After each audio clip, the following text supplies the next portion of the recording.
बहुत ही सुंदर कथा आती है। ये कथा उनको अवश्य सुननी चाहिए जिनको जीवन में दुखों से बड़ी घृणा है, दुखों के प्रति बड़ा वैर है, वैर भाव है, जिनको सिर्फ सुख की चाह है और दुख, हालांकि दुख किसी को अच्छे नहीं लगते हैं, लेकिन दुख के प्रति बड़ी वितृष्णा का भाव अगर है तो ये कथा, महाभारत की ये कथा हम सबको सुननी चाहिए। एक बार वनवास के दौरान भगवान श्री कृष्ण पांडवों से मिलने पहुंचे। कुंती उनकी बुआ लगती थी, इसलिए चलते वक्त उन्होंने माता बुआ से पूछा कि माँ बुआ, लोग कहते हैं कि मैंने कुछ जब तब साधना कर रखी है और यदि कोई कुछ मांगता है और मैं कह देता हूँ तो उसको वो प्राप्त हो जाता है।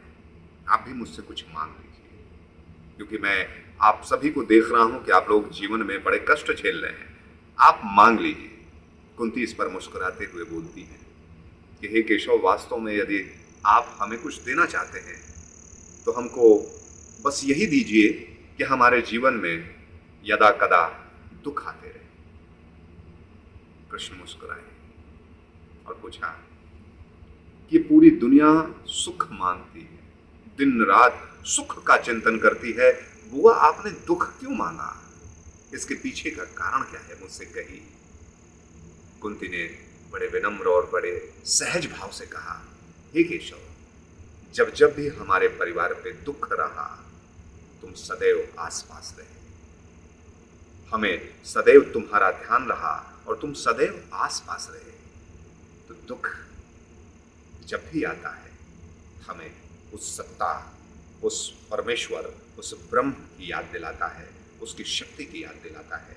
शक्ति के प्रति जिस दिन हम समर्पण हो गए, शक्ति के आगे जिस दिन हम समर्पित होना सीख लेंगे, जिस दिन हम प्रभु शरणता आ लेंगे, तो दुख सहने की सहन शक्ति हम में आ जाएगी। और यदि हमने दुख सहने की शक्ति, दुख सहने की कला सीख ली, उसके बाद हमारे जीवन में दुखों का प्रभाव स्वयं कम हो जाएगा। बुद्ध का चरित्र ही बताता है जीवन एक दुख है, दुख का कारण, दुख का निवारण और दुख से बचने के उपाय। इन्हीं पर बुद्ध जी हमेशा चर्चा करते रहे। इन चर्चाओं को हमको बार बार सुनना समझना चाहिए। कहते हैं कि न जिस जैसी संगति वैसी रंगत। हम जिन बातों को सुनेंगे, जानेंगे, बार बार स्मरण करेंगे, धीरे धीरे धीरे हमारा चित्त, हमारा मन उन चीजों को स्वीकार करने लगेगा, वैसा ही आकार और रूप लेने लगेगा। तो यदि हम कथा सुनते हैं, पुराणों की कथाएं इसलिए बड़ी प्रसिद्ध है, इसलिए हमारे सनातन में कथाओं का बड़ा प्रभाव है, वेदों का बड़ा प्रभाव है, पंडितों का बड़ा प्रभाव है।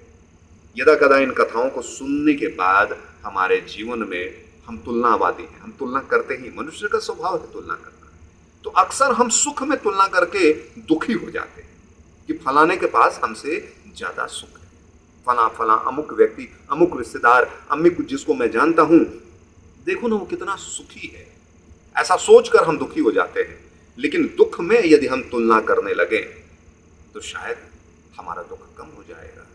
किसी शायर ने इसी बात पर एक बहुत ही अच्छा गाना लिखा जो हिंदी फिल्मों में आया है कि दुनिया में कितने गम है, मेरा गम कितना कम है, लोगों का गम देखा तो मैं अपना गम भूल गया। अब जरा देखिए, ये सब चिंतन सूत्र हैं। यदि हमें चिंतन करना आता है तो हम इस प्रकृति से, अपने समाज से, साहित्य से, टीवी से, लोगों से, परिवार से, हम सबसे सब कुछ पा सकते हैं। हमारे शास्त्रों में बड़े बड़े मनुष्यों और ऋषियों के विषय में तो ऐसा कहा गया कि एक हमारे शायद दत्तात्रेय या ऐसे ही किसी एक महान विभूति ईश्वर, उन्होंने कहा कि हमारे इतने 24 गुरु हैं और वो 24 गुरु में पूरे प्रकृति के जीव जंतु सब लोग थे उसमें।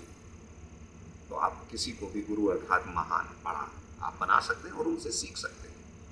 तो अपने आप को लघु बना लेना और दूसरे को गुरु बना लेना, ये कला जिस दिन हमने जीवन में सीखी तो ये भी समर्पण का एक मार्ग है। हमारे बीच में एक स्वामी जी हैं, उनको मैं सुनता रहता हूं। उन्होंने एक बड़ी अच्छी बात कही। कहते हैं राजा होना तो बहुत आसान है, राजा होना सरल। बहुत सारे लोग राजा हो सकते हैं, अलग अलग क्षेत्रों में बहुत सारे राजा हैं, तो राजा होना आसान है। लेकिन राजा राम होना यह आसान नहीं।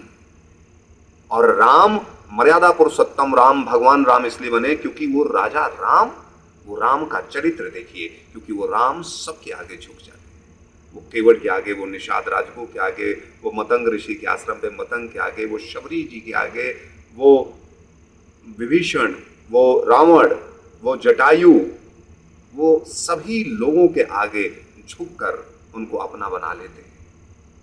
इसलिए वो राम भारत के मर्यादा पुरुषोत्तम राम, इसलिए वो राम भारत के भगवान राम है।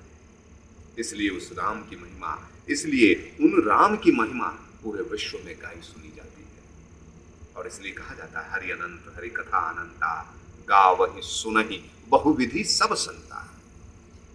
तो राम पर बहुत कुछ है, बहुत कुछ हम जानते हैं, लेकिन आवश्यक ये नहीं कि हम कितना जानते हैं, आवश्यक ये है कि हम जितना भी जानते हैं उस पर समय मिलने पर हम कितना चिंतन करते हैं, चिंतन करने के बाद अपने आचरण में लाने का कितना प्रयास करते हैं। और जिस दिन हमने इन बातों को अपने आचरण में लाया, उसी दिन ही सही रूप में हम ज्ञानी कहलाते हैं। ज्ञान हम में जब प्रविष्ट होता है, जानकारी जब हमारे चिंतन में आती है, तो ज्ञान की यात्रा शुरू होती है। और जिस दिन वो हमारे आचरण में आती है, ज्ञान हम में परिपूर्ण हो जाता है।